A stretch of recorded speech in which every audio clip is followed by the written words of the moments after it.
আসসালামু আলাইকুম বন্ধুরা, আশা করি সবাই ভালো আছেন। তো বন্ধুরা, জন্ম নিবন্ধন অনলাইন কপি কিভাবে ডাউনলোড করবেন সে সম্পর্কে আজকে আমার ভিডিও। তো অবশ্যই ভিডিওটি ধৈর্য সহকারে দেখার অনুরোধ রইল। তো প্রথমত আপনাদেরকে আপনাদের ফোনের ক্রোম ব্রাউজারটি সিলেক্ট করতে হবে। ক্রোম ব্রাউজারটা সিলেক্ট করার পর সার্চ বারে গিয়ে লিখতে হবে আপনাদেরকে e-verify.bdris.gov.bd লেখার পর এখানে সার্চ করতে হবে। সার্চ করার পর এরকম একটা ইন্টারফেস চলে আসবে। তো বন্ধুরা, প্রথমত আপনারা দেখতে পাচ্ছেন বার্থ রেজিস্ট্রেশন নাম্বার অর্থাৎ জন্ম নিবন্ধন নাম্বারটা দিতে হবে আপনাদেরকে। তারপর ডেট অফ বার্থটা দিতে বলছে, এখানে ডেট অফ বার্থ অর্থাৎ জন্ম সালটা দিতে হবে। প্রথমে আপনাদেরকে ইয়ার দিতে হবে, তারপর মাসটা দিতে হবে, তারপর দিন সিলেক্ট করে দিতে হবে।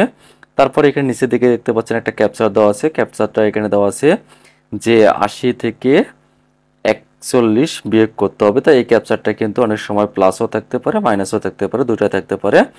তা সেক্ষেত্রে আপনাদের প্রথম সংখ্যা থেকে দ্বিতীয় সংখ্যা যদি বিয়োগ হয়, বিয়োগ করে যত হবে সেটা নামাতে হবে, যোগ হলে সেটা যোগ করে সেটা নামাতে হবে। তা আমি আমার জন্ম নিবন্ধন নম্বরটা দিয়ে দিচ্ছি এবং ডেট অফ বার্থটা দিয়ে দিচ্ছি। জন্ম নিবন্ধন নম্বর এবং ডেট অফ বার্থটা দেওয়ার পর এখানে ক্যাপচারে যত আসতেছে সেটা দিয়ে দেব। তো এখানে আমি আমার ক্যাপচারে যেটা আসতেছে সেটা আমি দিয়ে দিলাম। তারপর এখানে সার্চ বার নামে যে অপশনটা দেখতে পাচ্ছেন এখানে ক্লিক করতে হবে।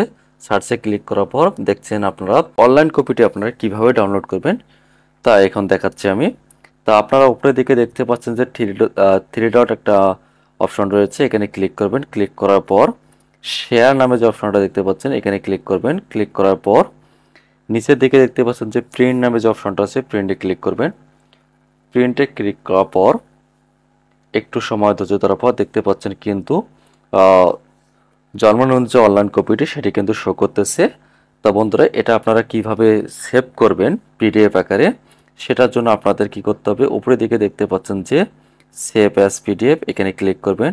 ক্লিক করার পর এটা সিলেক্ট করবেন। সিলেক্ট করার পর তারপর এখানে যে দেখতে পাচ্ছেন পিডিএফ অপশনটা রয়েছে এখানে ক্লিক করবেন।